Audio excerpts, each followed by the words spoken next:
hello, welcome to another business day right here, another trading day right here in Lagos, Nigeria. I hope the markets have been good to you so far. Let's talking about local equities, but let's look at some of the commodities that we track, especially when it comes to oil. We're seeing oil prices at the edge lower early today after rising overnight following Monday's sharp sell-off as investors continue to await further details on the U.S.-Iran agreement to bring the Middle East conflict to an end. This volatility reflects the lingering uncertainty over the full terms of the peace framework agreed between U.S. and Iran, and we see the impact already in the markets now. Brent, $82.40 a barrel after losing that $90 level, first losing 190, now 80, and 80 is looking quite slim. So who knows? Are we going to 70 next? 0.93%. WTI crude holding on to the $80 level, 0.82% lower. And I guess that's good for fuel prices, at the pump, but should not so good for government revenue at this time. So let's pick our poison right now. So that's the latest. We'll see if Brent and WTI can hold on to the $80 level this week. Other stories now. Dangote Petroleum Refinery. They did slash the gantry price of premium motor spirit PMS by 75 naira per litre, citing easing tensions in the Middle East and the resulting decline in global energy prices. The refinery says the new ex-depot price now stands at 1,175 naira per litre, down from 1,250 naira, offering some relief to fuel marketers and consumers at this time. So, I guess it'd be great to see, oil prices go lower, but hopefully a good point where we have, government revenue and better prices at the pumps.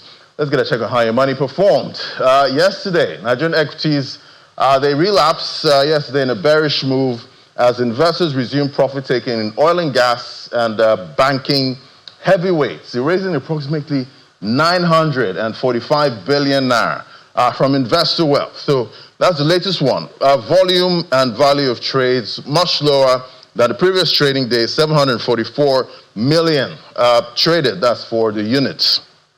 But deals were in the green, 80,873 deals there. So lower activity, but we see a decline right there for the all-share index.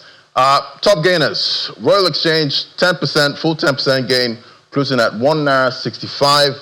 Ikeja Hotel, 47 naira 45. Kobokono PLC, 9.58.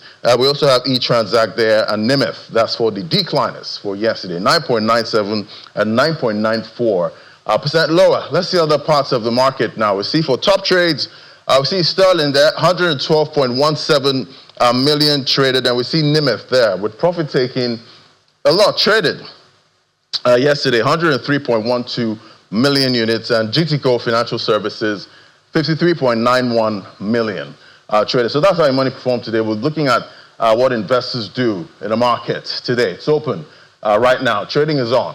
All right, to other matters now. The Central Bank of Nigeria, they've directed banks, fintech firms, and other payment service providers to store all payments transaction data generated within the country on local servers. And that's coming from January 1st, 2027. The directive, which applies to a broad range of licensed operators in the payments industry, is aimed at strengthening regulatory oversight, improving data security, and supporting the continued growth of Nigeria's digital payments ecosystem. So I guess we're all trying to bring all the data down here to Nigeria. Let it stay localized at this point. So that's a new one from the Central Bank of Nigeria. Back to Dangote again. The Dangote Group, they've announced a major partnership with the Africa Finance Corporation to support its $7 billion fertilizer expansion program, which is designed to fundamentally transform food security across Africa. This was disclosed to journalists when the AFC's team, led by its president and CEO, Samaila Zubeiru, visited the corporate headquarters of the Dangote Group in Lagos. Under the plan, the AFC will provide a $600 million loan facility to Dangote Fertilizer to support the expansion of the Dangote Group's existing production facilities. That's in Nigeria, and the development of a new fertilizer plant in Ethiopia. Take a listen.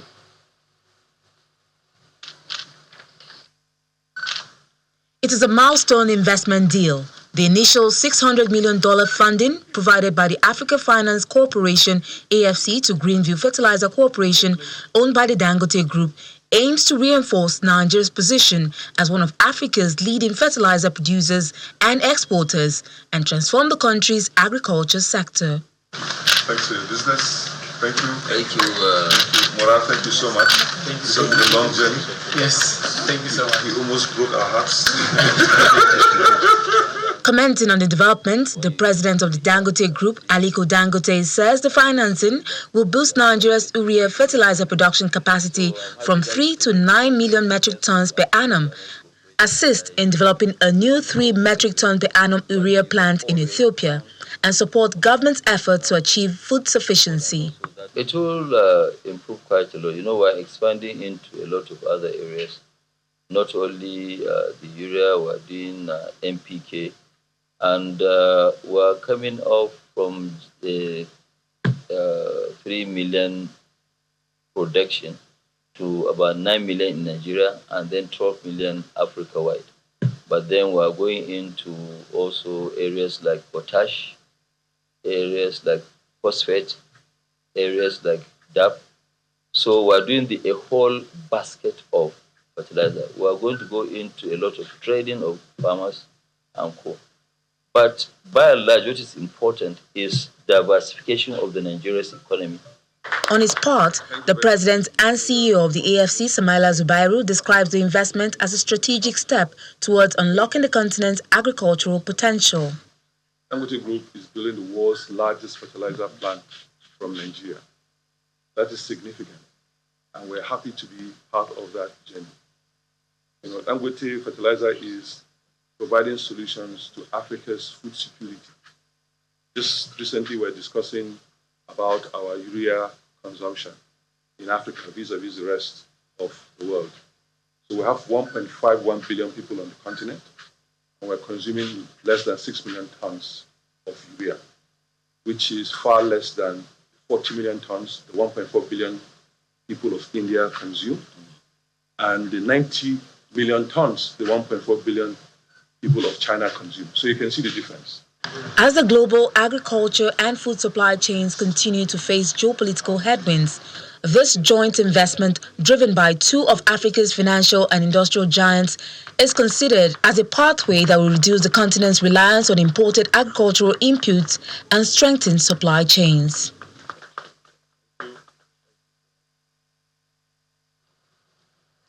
All right, we see Nigeria has embarked on some of its most ambitious economic reforms in decades, aimed at, stabilizing the economy, improving competitiveness, and attracting foreign investment.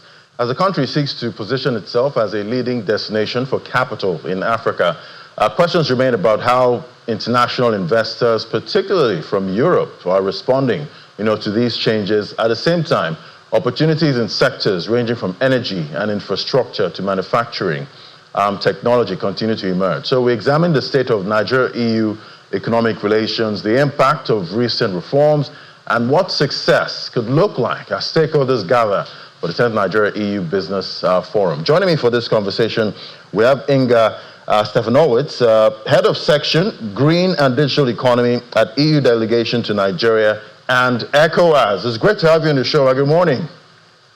Thank you for having me. Good morning. Fantastic, and it's great to have you join at short notice. Thank you so much for joining us today. So we see Nigeria has undertaken significant, economic reforms over the past 2 years. Would you say European investors are beginning to respond, positively?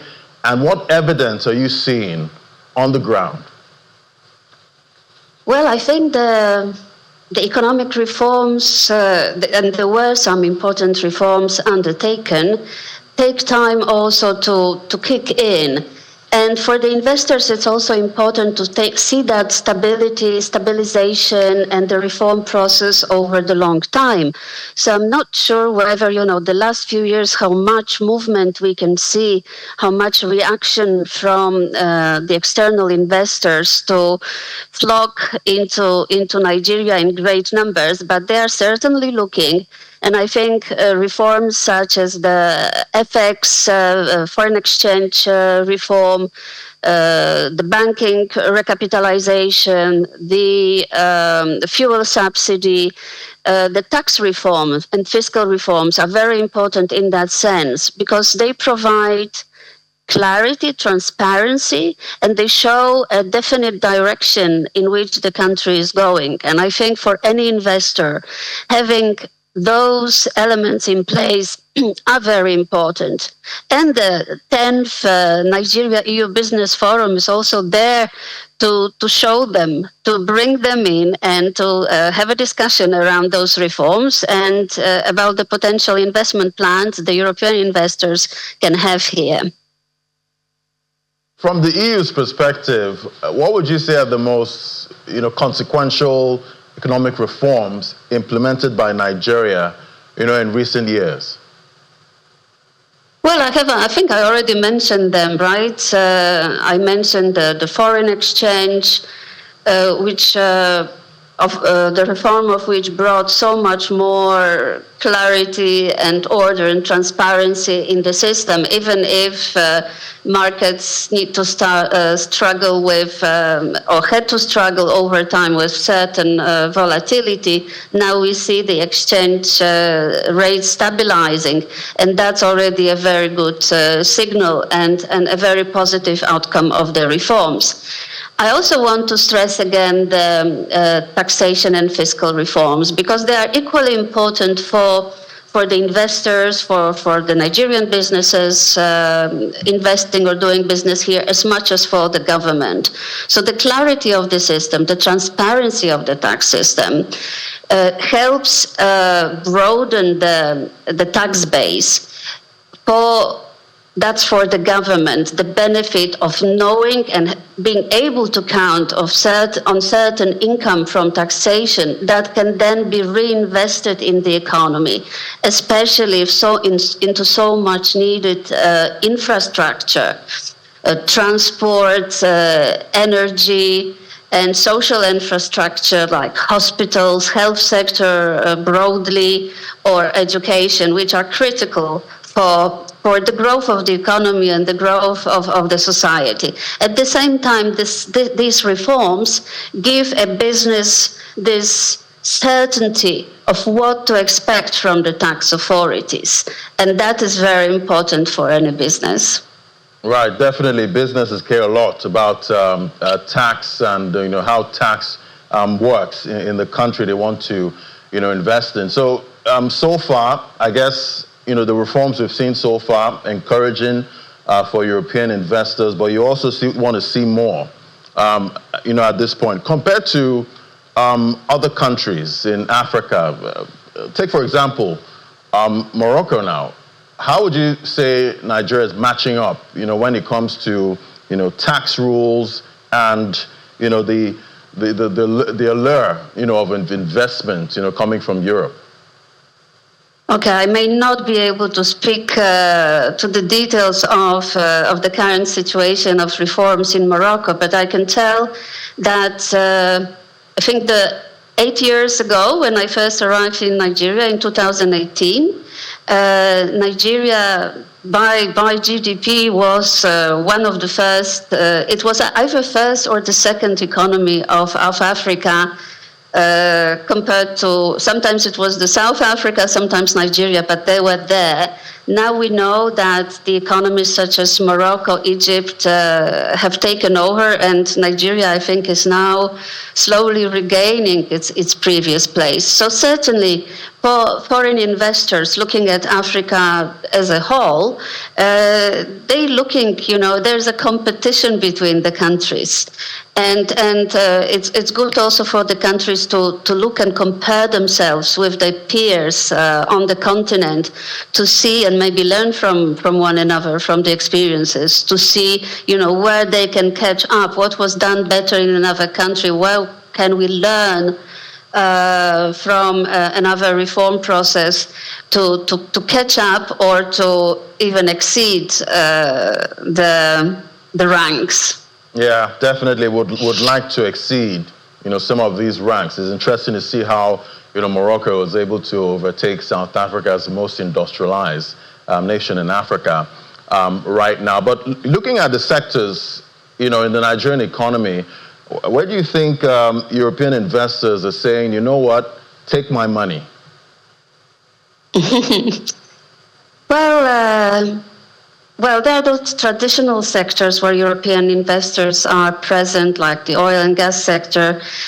And although there have been some movements from onshore to offshore, it seems that the situation is also now stabilizing on that market. But for us, from the European Union, we are looking more at the green sectors, and we want to attract European investors more to Nigeria's green sectors. And these are agriculture, renewable energy, circular economy, to name a few. And I think we already can see some movement also from the homegrown investors and companies and the external investors alike.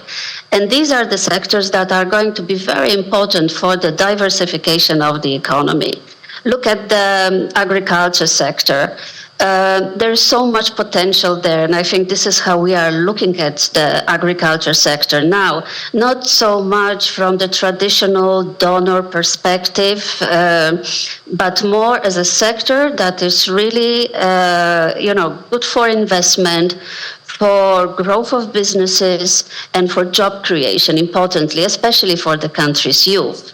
The same for renewable energy. It's such a good and readily available source of energy in the country that I think more and more developers, more and more investors are tapping into, that can help the country's electrification, that can help the businesses lower the costs of doing business for manufacturing, for anything that you do, and of course also help the socio-economic development overall.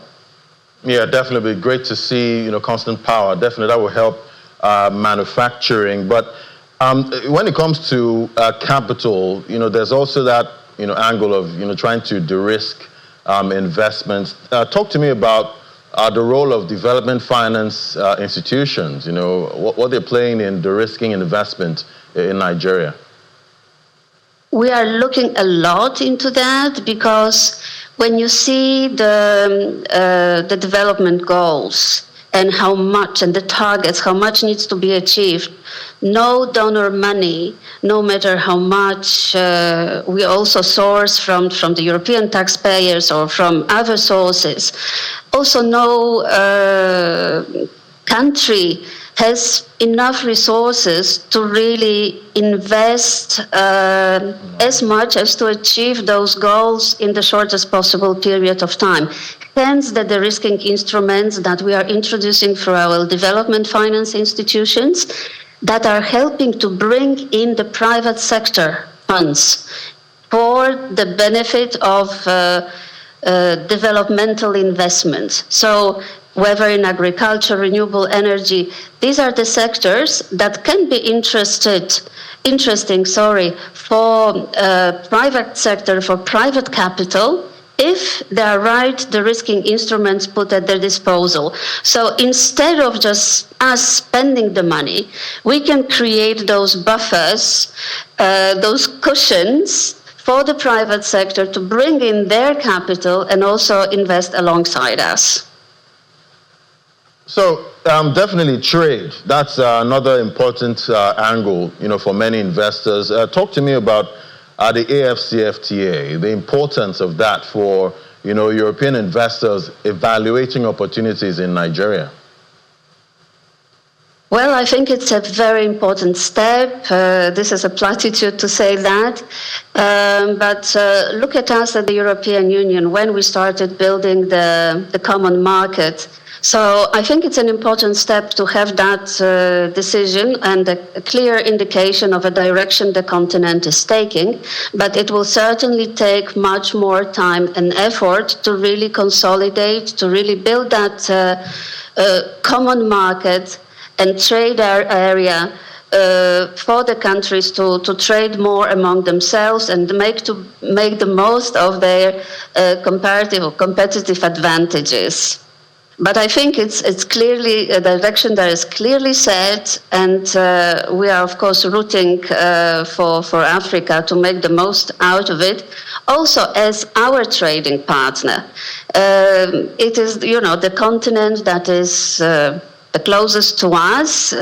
For us, there are clear benefits of trading and investing mutually in our respective markets. So the development of a bigger African market is certainly also good for us together with Europe to do business together, to invest and to trade.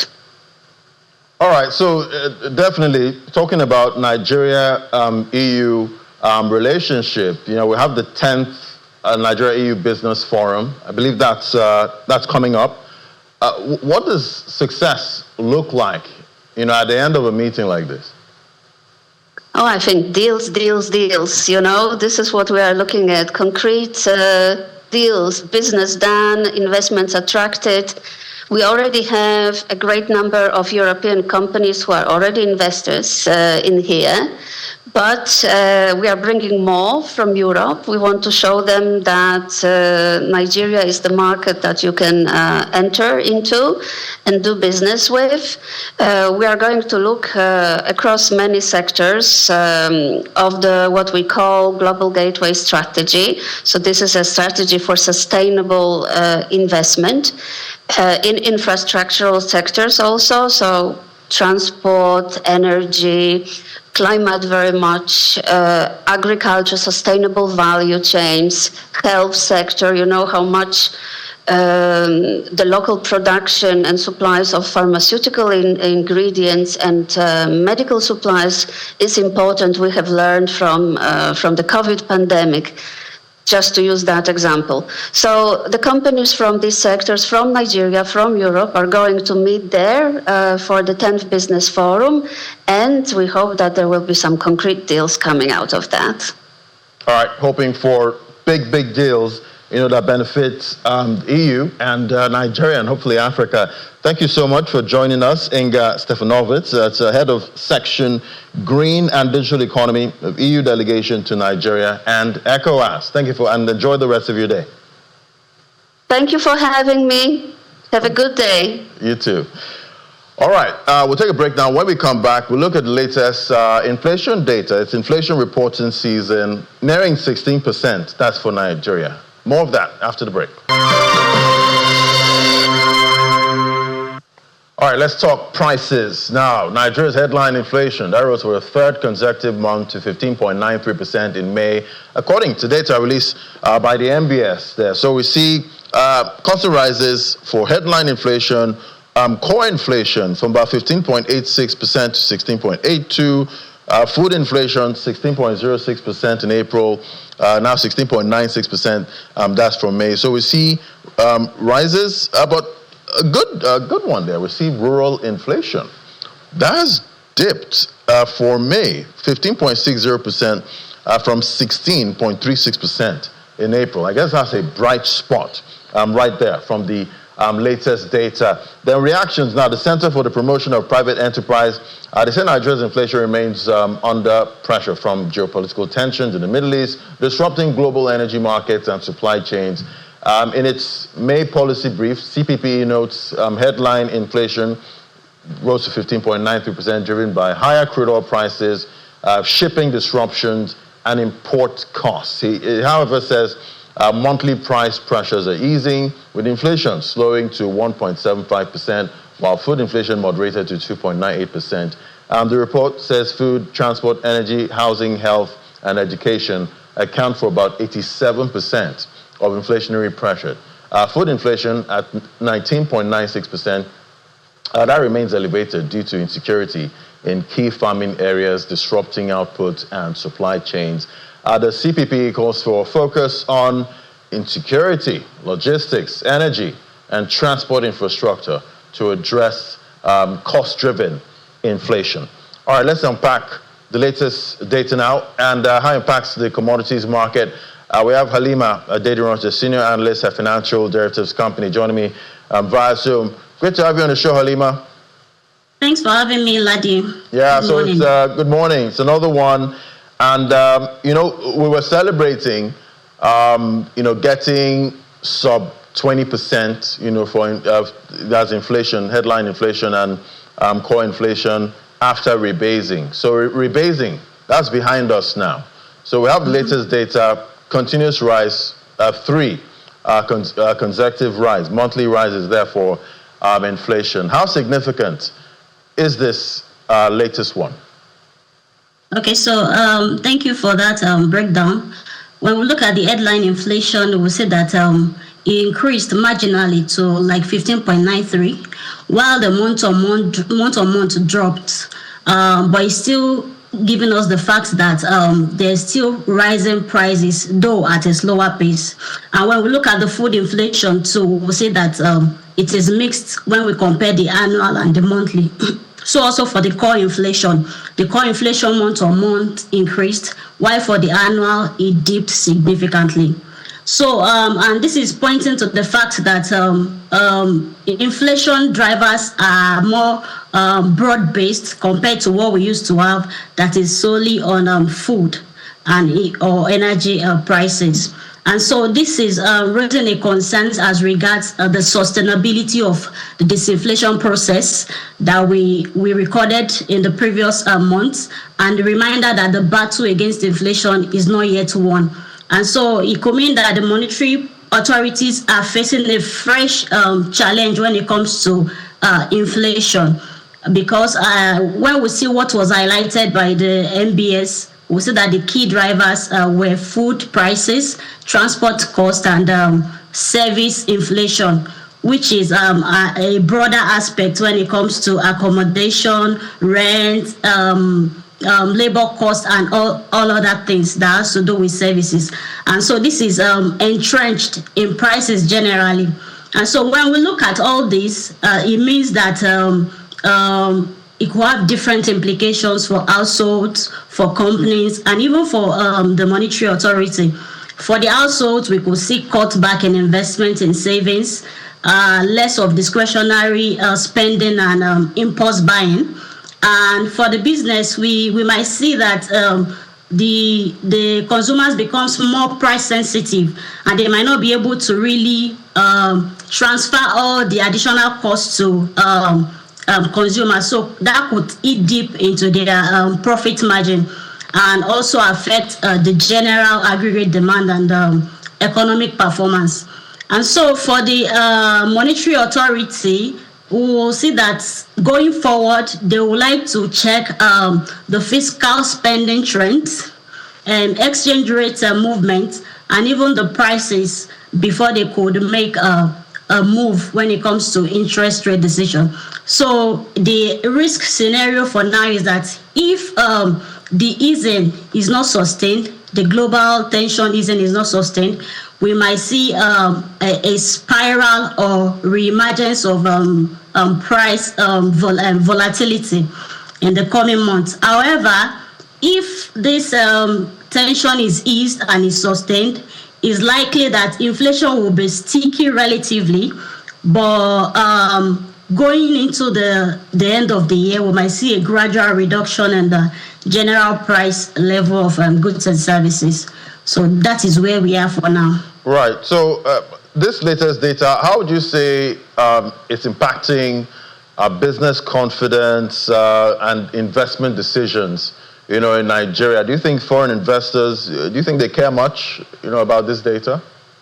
Definitely is one of the data that is looked at when it comes to investment, because price has a long way to dictate what the demand trend will look like.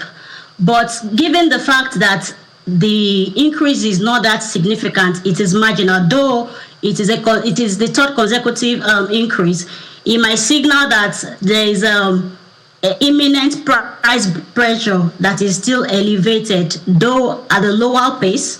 But success has been achieved in terms of taming the prices to a large extent. So it's not really a bad outlook for for the economy, and it's not signaling a bad economic situation for investors that are willing to come in and to invest in the country. Halima, thank you so much. Definitely, we'll keep unpacking this latest one. See how the MPC, reacts in their next meeting. Thank you so much, Halima Adediro, senior analyst at Financial Derivatives Company. Thank you. Thank you for having me. All righty then. Okay, so let's dive now straight into what investors should do with this information. How does it impact equities investors? What should be your next play, in a market, with this data and other economic data we're receiving here?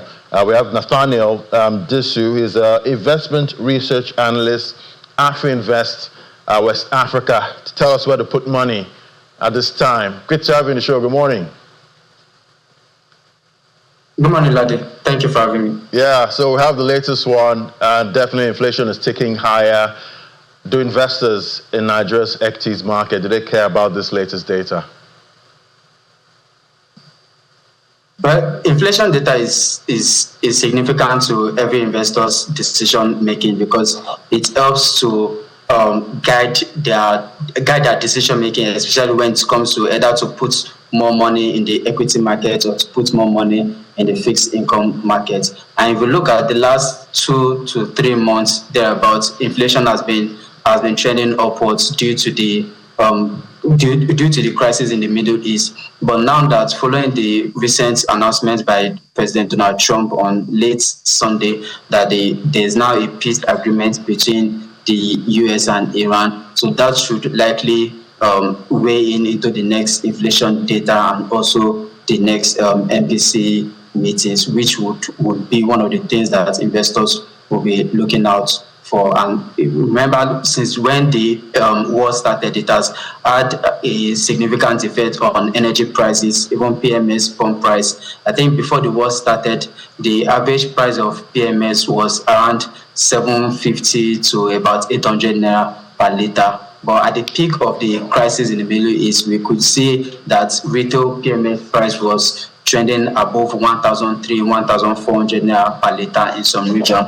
But over the last 2 weeks thereabout, there's been a bit of stability. And I think just this morning, there was updates from Dangote Refinery that the PMS pump price has been moderated slightly. So we're likely to see PMS pump price moderate to around 1,100 or 1,000 naira per liter in the next couple of days and weeks. So it's not going to be an immediate movement. It's not going to be an immediate drastic move, but we're going to see that easing, and that would also weigh into how companies factor in their operational expenses, and also attention would likely also drift towards the oil and gas stocks in the NGX. Because if you look at as of yesterday, 2 of the main oil and gas related stocks on the NGX, Wando declined about 9.8%, Aradel about 5% thereabout. But I think more attention would be focused on Aradel this week, because based on the updates from the company on the NGX, we are to expect the release of the audited financial statements for 2025 and the Q1 2026 numbers on Friday. So that is one stock that investors will be keeping a huge eye on to see how the numbers would turn out. But I think the most significant result that investors will be looking out more for is the Q1 results, not even the audited financial result, because as of January thereabouts, the company already released the unaudited numbers for 2025. So in a way, we had a sense of what the numbers would look like. But for the Q1 result, that's what I believe investors will be paying more attention on, to see how well was Aradel able to take advantage of the crisis in the Middle East and the elevated crude oil price. So that's a stock that I think investors will be paying more attention on for this week. Right, and definitely some investors they're swimming in good profit, so far. Yeah. Where do you think investors should be taking profit right now when it comes to the sectors? Where should they take profit? Where do you think they should add more cash also? I think for the profit-taking dynamics, it has started already since the beginning of June. As of April thereabouts, the NGX All-Share Index was as high above 60%. And we'll look at, if we compare it with 2025, in the whole of 2025, the NGX just did about 51%. But within the first 4 months of 2026, the NGX was already above 60%. So it was expected that at a point there would be a significant pullback. And I think June just brought that stability into the market. And since the beginning of June, NGX All-Share Index is down about roughly 3%. So the profit taking has started already since June. But in the midst of the profit taking, it also presents another opportunity for investors who have been eyeing some of these stocks that have been on the upside and want to take position. So I think June is also presents another significant opportunity. If we look at key stocks like the banking stocks, GTCO, Zenith, and the likes, even MTN, they've been on the decline for the past couple of days thereabouts. So these are opportunities for investors who would like to, because if you look at it, the end of June is the end of the first half of the year. So by July, August, we will start seeing companies release their Q2 and half year result, and that would also largely drive more bullish sentiment in the market, because June there are not really much corporate actions thereabout, so there's really no incentive for any extended bullish run. But from July, we would likely see the boost come back into the market in full swing, especially if companies start releasing positive earnings results. Yeah, it's quite interesting. H1 already, starting to wind down. 2026. So where did the time go at this point? All right. So some would argue profit taking started in May. I believe April, the all-share index rose about 20%. For May, it was about 3%. So it almost seems profit taking started from May, into June. At this point, most of the stocks that have dropped, so far, which ones do you think investors should start, buying the dip in at this point, or you just let it slide more?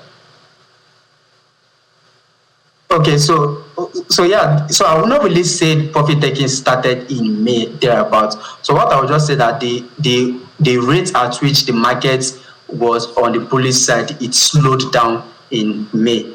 Because in April, like rightly said, the NGX did about 20%. So obviously, there will be no investor that will be expecting that same 20% monthly return every month. It's not realistic. So definitely in May, there was likely to be a slowdown in the bullish run, but we still saw stocks make significant gains in June. But in June, in May, but in June, we're not even seeing any strong bullish sentiment, so it has been bearish so far. But in terms of the stocks or the sectors that I think investors should be considering buying the dip, it's similar to the stocks that I've mentioned previously. Looking at RDL, for example, at a point in the year, I think around March thereabout or so, but in Q1, RDL share price was as high as 2,024 naira. That was at the all-time high. But now RDL is currently trading at 1,600 level. So that's a perfect entry point for investors who would like to buy the dip or even position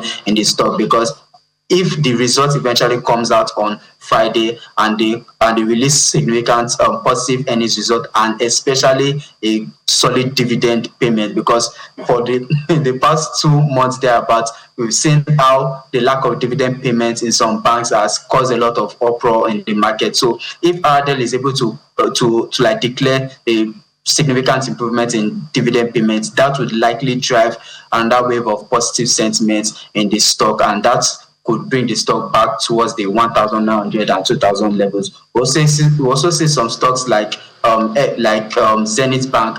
At its peak, Zenith Bank was trading at 130 something levels before, but now it's currently about 125. So most of these blue chip stocks are at a discount level. Even MTN was as high as I think 900 naira thereabout, but now it's currently trading just slightly above 700 naira level. So these are good opportunities for investors to position in this solid stock, because by the time, like I said earlier, by the time this company starts releasing their half-year results, that would drive a new wave of bullish sentiment. And as a seasoned investor, you don't want to buy at the peak. You don't want to buy when the stocks are now on the upside. You want to take position when there's a discount in the market. And I think this June presents a perfect entry opportunity for investors. All right, investors always looking for the perfect entry at this point. But let's look at some international investments now. I think we can call it IPO season. Yeah, we got the latest one, SpaceX. I'm sure you had some of your people asking you, how do I get into the SpaceX IPO and other IPOs that are coming at this time? How are you navigating all of that?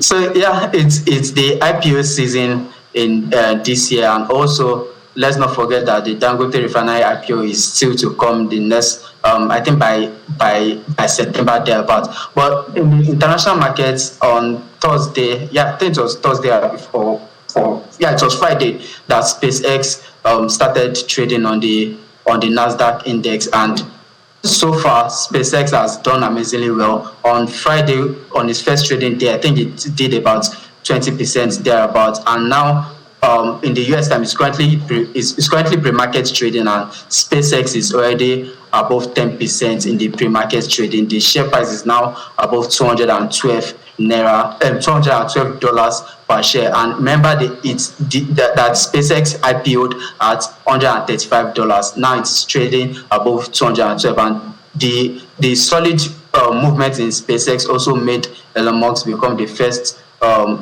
man to cross the $1 trillion threshold. So for the IPO level, the wave in SpaceX is still on the onside, especially even in the Nigerian market. A lot of investors are still looking at getting into the stock and the likes. But after this initial euphoria in the market, we're likely to see a kind of stability in SpaceX. It's normal with every stock that just gets listed. At the initial stage, the positive sentiment will drive the stock higher, but maybe in a couple of weeks or months thereabout, we're going to see stability. So for those who are buying into SpaceX, they should have their strategy to know how to navigate that season, because every stock is not going to be going up every day. That's the honest truth. So you need to know how to navigate. Are you investing for the long term, or are you just trying to go with the wave of the SpaceX IPO season and the like? So that's one of the things that investors need to watch out for, especially in the Nigerian market. For those who are buying into SpaceX already, are you buying for the long term, or are you just trying to ride the wave? But there's a popular saying in the investor market that you should never bet against Elon Musk, and I think that's the reason why we're seeing SpaceX trend higher even in the pre-markets for today. Right. All right, Nathaniel, I guess another difficulty level has been unlocked. $1 trillion. I guess we're all going to try and head there on investment. At this point. Nathaniel Disu, investment research analyst, African Invest West Africa. Thank you so much. Thank you very much for having me, Ladin. All right, so in northern Morocco, centuries-old traditions, they came alive as thousands gathered for the Mata International Equestrian Festival, one of the country's most celebrated cultural events. At the heart of the festival is a thrilling Mata game where horsemen compete for possession of a symbolic doll in a contest steeped in history and local custom. But beyond the spectacle, the festival is helping preserve cultural heritage, support local communities, and showcase Morocco's rich traditions to an international audience. I attended this year's event and filed this report. Well, from the heart of northern Morocco, where the 14th Mata International Equestrian Festival is officially underway, Day one of the festival has brought together national and international guests for a vibrant celebration of culture, heritage, and equestrian excellence. Activities begin with a welcome reception offering visitors an opportunity to connect and experience the hospitality that defines this unique event. At the heart of the festival is the Mata Equestrian Game, a traditional competition in which horsemen compete for possession of a symbolic doll.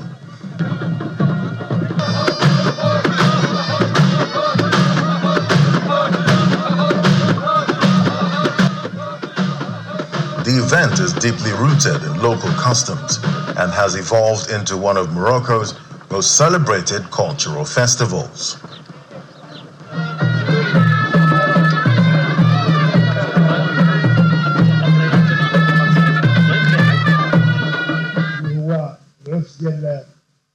Festival President Nabil Baraka says Mata represents far more than a sporting contest. Beyond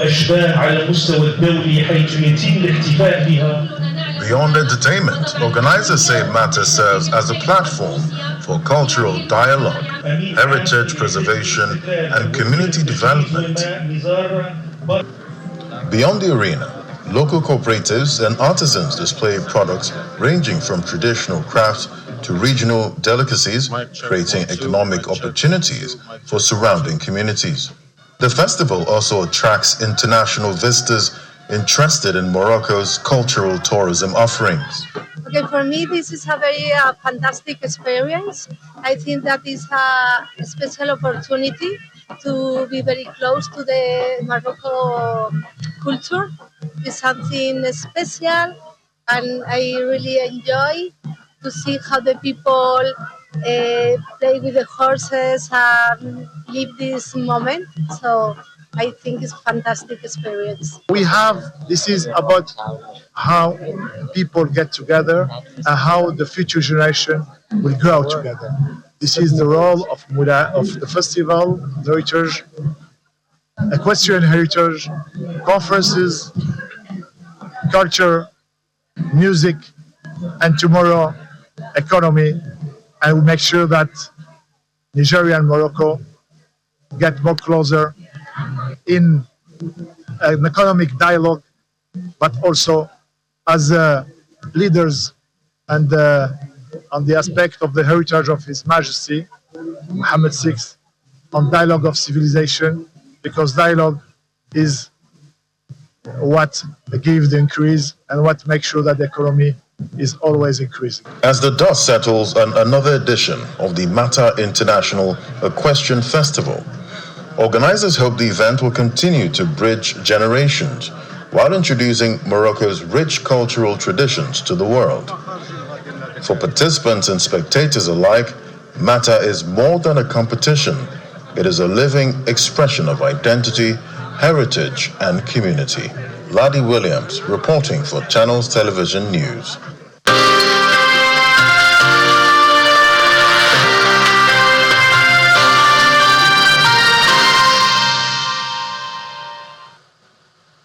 And for other global stories, we have Will Ibo.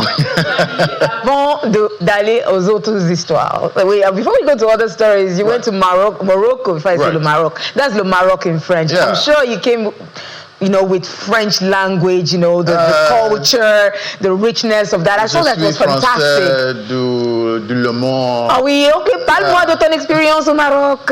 Yeah, that's all I can say right now. But it was a great experience. Okay, great. There. Actually seeing, an African country that still, uses coins. It was nice to, ride in their speed train. And they're the most industrialized country in Africa now. Yeah, they're also the first to have a speed train in Africa, and I did, ride on it. Oh, that was a great experience. Nice. I wish I have a speed train in Nigeria. Cut me down a 4-hour trip to about 2 hours. Oh my goodness. Yeah. We'd love to have that in Nigeria. I think we're mulling that in Nigeria, aren't we? Yeah, I think, we'll see. We'll see how that works. So let's see other stories now happening now. Japan's central bank has raised interest rates to 1% from 0.75%, marking the first hike since December, and that's the highest level since 1995, and a shift from decades of ultra-low interest rates. And the Bank of Japan says the move is aimed at tackling persistent inflation driven by higher energy costs and a weaker yen. Meanwhile, the BOJ's interest rate hike did not prevent Japan's Nikkei share index from hitting a fresh record high. The Nikkei soared through the 70,000-point mark for the first time ever and has ended the day at a new closing high of 69,404.5 points. Now, Australia's central bank has left its benchmark interest rate unchanged at 4.35%, pausing after a series of rate hikes earlier this year. The Reserve Bank of Australia says inflation has eased to 4.2%, but remains above its target range, prompting policymakers to keep a close watch on price pressures. While economic growth has slowed and unemployment has risen to 4.5%, the bank warned that further rate increases may still be needed if inflation proves persistent. The decision comes as the higher global energy prices and geopolitical tensions continue to pose risk to the inflation outlook. Up next, China's economy showed fresh signs of strain in May as retail sales fell for the first time in more than 3 years, signaling weakening consumer demand. The decline marks a sharp shift in household spending momentum despite earlier efforts by policymakers to support domestic consumption. Industrial output, however, that continued to grow, helped by steady manufacturing activity and external demand.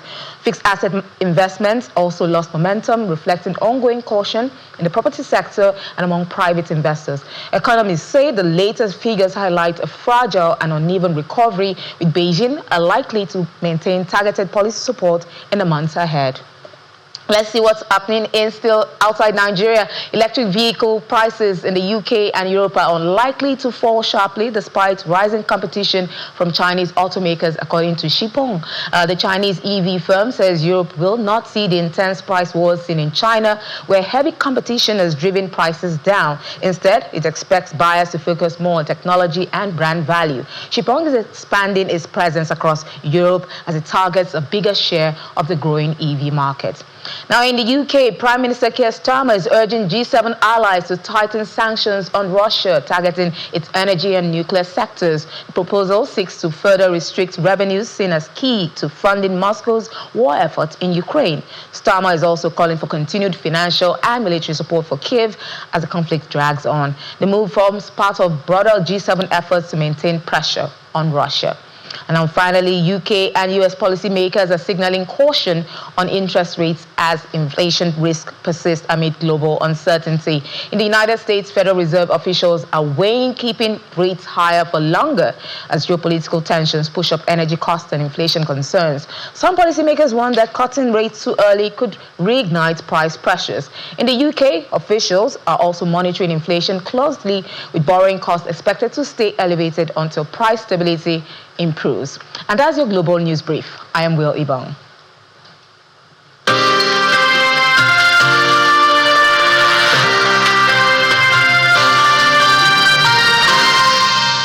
All right, thank you so much, Will. And we see the markets trading right now. NGX near flat, stocks getting attention. Access Holdings, United Capital. For commodities, we're seeing gold. Gold, that's up. That's looking good today. Bitcoin down. Willie Bong will be back later on Business Incorporated by 1:30 for more updates. Thank you for watching. Remember, buy low and sell high.